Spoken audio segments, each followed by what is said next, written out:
వడమాలపేట సంజీవరాయ ఆలయం. ఈ ఆలయానికి 300 సంవత్సరాల చరిత్ర కలదు. అసలు యాక్చువల్గా ఈ ఆలయాన్ని కార్వేట్ నారాయణ సంస్థాపకులు ఆలయాన్ని నిర్మించారు. ఏనుగులు గుర్రాల పైన వచ్చి ఈ ఆలయాన్ని అభిషేకించేవారు. ఈ ఊరికి మొదటి పేరు రావుబోధుగారిపేట. ఆ కాలక్రమంలో ఈ ఊరు వడమాల వేయడం వల్ల స్వామివారికి వడమాలపేటగా రూపుదిద్దుకుంది. ఈ ఆలయంలో ఎన్నో సంవత్సరాల నుంచి సీతారాముల కళ్యాణం ఎంతో వైభవంగా జరుగుతుంది. ఇప్పుడు 7 రోజుల పాటు ఉభయాలు జరిగాయి. 2 రోజులు సీతారాముల కళ్యాణ మహోత్సవం అనంతరం పట్టాభిషేక కార్యక్రమాలు జరిగాయి. ఈ రోజు సాయంత్రము స్వామివారి ఊరేగింపు కార్యక్రమం జరుగుతుంది.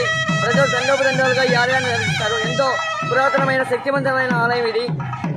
జై శ్రీరామ్.